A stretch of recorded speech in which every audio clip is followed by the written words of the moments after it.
Ever think about when a person receives positive words? Have you ever been the recipient of someone giving you positive encouragement? Maybe some sort of praise or congratulations?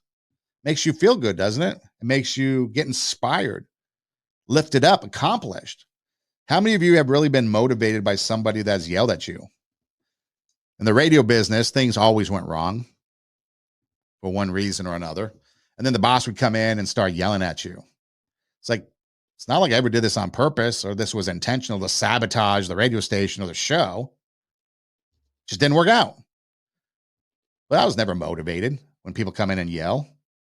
I was never motivated to do better. In fact, a lot of times it made me want to leave. Why do I work for this guy?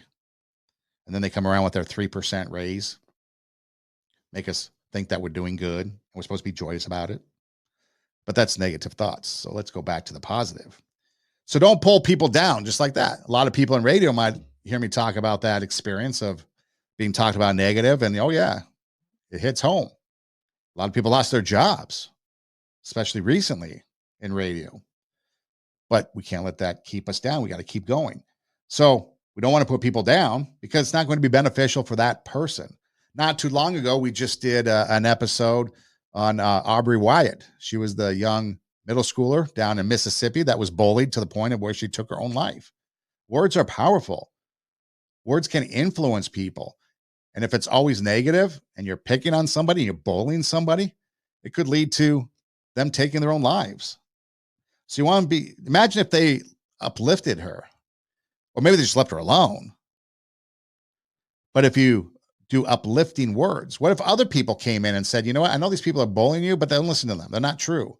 I'm going to fill your life with some positivity, some words of affirmation. Might have made a difference. I'm not going to judge, but it makes a big difference, obviously. And so successful people speak positive words. I know there's a bunch of, success gurus out there, people that are like trying to tell you how to do things, make a lot of money. I know like Tony Robbins is one, maybe Joel Osteen is one. But when you listen to them, do they ever speak negative? Are they ever speaking down? Are they ever conveying negative messages to you? Or is it always positive, always uplifting? Now, you may or may not agree with their profession or what they do and how they go about it, but they're never saying anything negative. They're always positive, positive, positive, positive. Even when things seem negative, it's positive, positive, positive. So there you have it. There is a stereotype that goes around of coaches yelling at players. Bobby Knight, perhaps the poster boy for yelling at players and chucking chairs and other things that he did.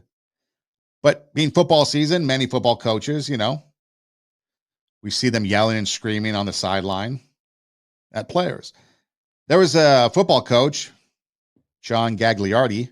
He was a longtime football coach at St. John's College in Minnesota. He coached for 64 years, won 489 games, plus all the accolades that come with it. His philosophy was never to yell at people, never to yell at his players. And the reason was because he never liked it when people yelled at him.